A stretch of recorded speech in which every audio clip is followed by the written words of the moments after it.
중국과 캄보디아는 오랜 기간 동남아시아에서 긴밀한 협력 관계를 유지해왔다. 캄보디아는 중국의 경제적 지원과 1대1로 구상에서 중요한 역할을 담당하며 ASEAN 내에서 중국의 입장을 지지해왔다. 그러나 최근 중국 언론 소후서후는 캄보디아가 쿤밍에서 싱가포르를 잇는 철도 프로젝트에서 제외되었다고 보도했다. 이는 중국과 캄보디아 관계에 변화가 있음을 나타낸다. 이 사건의 원인과 결과를 살펴보고자 한다. 참조 기사에 따르면 중국은 훈만의 총리가 외교 정책을 변경하며 일본, 한국, EU, 미국과 관계를 강화한 점을 문제 삼는다. 캄보디아는 푸남 태초 운하 프로젝트에서 중국의 지분을 축소하고 남중국해 문제에서 중립적 태도를 취하며 필리핀과 협력을 모색했다.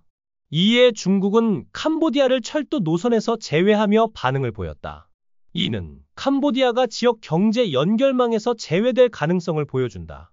이 사건은 단순한 외교 문제 이상의 의미를 가지며 중국의 의도와 캄보디아의 대응이 지역 내에 어떤 영향을 미칠지 분석이 필요하다. 이 글은 객관적 시각에서 사건의 배경과 의미를 조명하며 독자들이 상황을 이해할 수 있도록 정보를 제공할 것이다. 다음은 참조 기사에서 중국과 캄보디아 관련 내용을 발췌한 것이다. 중국은 캄보디아가 쿤밍, 싱가포르 철도 프로젝트에서 제외되었다고 발표했다. 소후에 따르면 이는 훈만의 총리의 정책 변화 때문이라고 한다. 캄보디아는 과거 중국의 주요 동맹국이었으나 최근 외교적 태도 변화로 인해 관계가 냉각되었다. 이는 중국이 캄보디아에 보내는 경고로 해석된다. 지난 20년간 캄보디아는 중국과 긴밀한 관계를 유지하며 경제적, 정치적 지원을 받았다. 훈 센 전 총리 시절 캄보디아는 ASEAN에서 중국을 지지하며 남중국해 문제에서 미국과 서방의 압력을 막아왔다. 항만, 경제특구, 고속도로, 푸남 태초 운하 등 주요 프로젝트에 중국이 투자했다. 그러나 2023년 훈만의 총리로 취임하며 외교 정책이 바뀌었다. 캄보디아는 일본, 한국, EU, 미국과 관계를 확대하며 중국에 대한 의존도를 줄이고자 했다. 중국은 처음에는 이를 새로운 지도자의 일시적 시도로 보았으나 점차 캄보디아의 태도 변화가 명확해졌다. 캄보디아는 중국에 유리한 계약을 수정하고 주요 프로젝트 진행을 조정했으며 남중국해와 같은 민감한 사안에서 중국과 다른 입장을 보였다. 중국은 이를 신뢰 위반으로 간주했다. 푸남 태초 운하는 중국과 캄보디아 관계에서 중요한 프로젝트였다. 이 운하는 메콩강과 태국만을 연결하는 수로로 경제적, 군사적 가치를 지닌다. 훈 센 시절 중국은 이 프로젝트에서 100% 지분을 확보하며 시공과 운영을 담당했다. 이는 태국만을 통해 전략적 접근을 가능하게 하는 계획으로 여겨졌다. 그러나 훈만햇은 계약을 재검토해 중국의 지분을 49%로 줄이고 운영의 투명성을 요구했다. 이는 캄보디아가 중국의 영향력을 제한하려는 의도로 해석된다. 남중국해 문제에서도 캄보디아의 태도가 바뀌었다. 과거 캄보디아는 ASEAN에서 중국을 지지하며 남중국해 문제에서 중국의 불리한 입장을 차단했다. 그러나 훈만햇은 필리핀과 협력을 강화하며 중립적 태도를 취했다. 베이징과 마닐라 간 긴장이 고조된 상황에서 캄보디아는 명시적 지지를 피하고 필리핀의 정책 결정자들과 경제 및 해양 협력을 논의했다. 중국은 이를 자국의 이익에 대한 도전으로 보았다.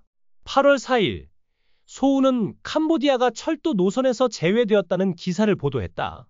기사에 포함된 지도에는 캄보디아가 지역 연결 계획에서 사라졌다.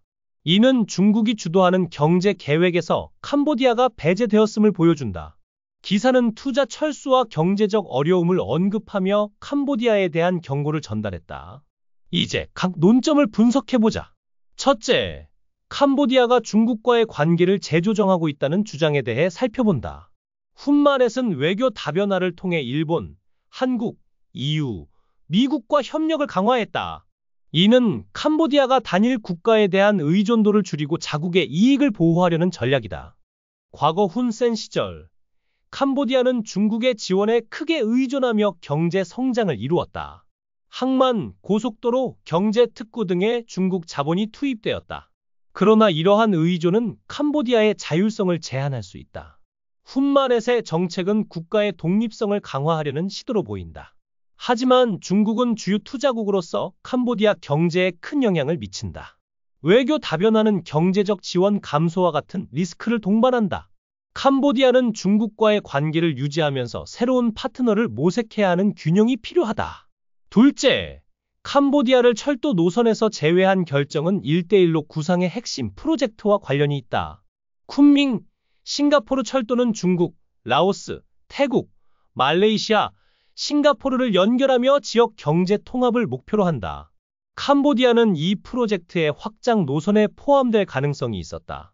그러나 소후의 보도에 따르면 새로운 계획에서 캄보디아는 제외되었다. 이는 캄보디아가 지역 경제 네트워크에서 배제될 수 있음을 의미한다. 하지만 소우는 공식 기관이 아니며 이 보도가 실제 정책을 반영하는지는 확인이 필요하다. 철도 노선은 경제적, 기술적 요건에 따라 설계되며 캄보디아는 주 노선이 아닌 부차적 경로에 포함되었다. 따라서 이 제외는 실제 변화보다는 중국의 정치적 메시지일 가능성이 있다. 이 조치는 캄보디아의 지역 내 경제적 기회를 제한하고 투자 유치에 영향을 줄 수 있다. 셋째, 푸남 태초 운하는 중국과 캄보디아 관계의 중요한 사안이다. 이 운하는 메콩강과 태국만을 연결하며 물류와 군사적 가치를 지닌다. 훈센 시절, 중국은 프로젝트의 지분을 전부 소유하며 시공과 운영을 주도했다. 이는 중국이 태국만을 통해 전략적 접근을 확보하려는 계획으로 보였다. 그러나 훈마넷은 계약을 수정해 중국의 지분을 49%로 줄이고 운영의 투명성을 강화했다. 이는 캄보디아가 자국의 이익을 우선시하려는 결정이다. 중국은 이를 자국의 영향력 감소로 간주하며 반발했다. 이 조치는 양국 간 신뢰에 영향을 미쳤으며 캄보디아가 중국과의 관계에서 독립성을 추구하고 있음을 보여준다. 넷째, 남중국해 문제에서 캄보디아의 태도 변화는 중국의 중요한 사안이다. 과거 캄보디아는 ASEAN에서 중국을 지지하며 남중국해 문제에서 중국에 불리한 논의를 막았다. 그러나 훈마넷은 필리핀과 협력을 모색하며 중립적 입장을 취했다. 최근 중국과 필리핀 간 긴장이 높아진 상황에서 캄보디아는 명시적 입장을 밝히지 않았다. 대신 필리핀의 정책 결정자들과 경제 및 해양 협력을 논의했다. 이는 캄보디아가 지역 내 균형을 유지하려는 시도이다. 그러나 중국은 이를 자국의 이익에 대한 도전으로 보고 반응했다. 이는 양국 관계에 추가적인 긴장을 초래할 수 있다. 다섯째, 소후의 기사는 중국의 전형적인 압박 전략으로 해석된다.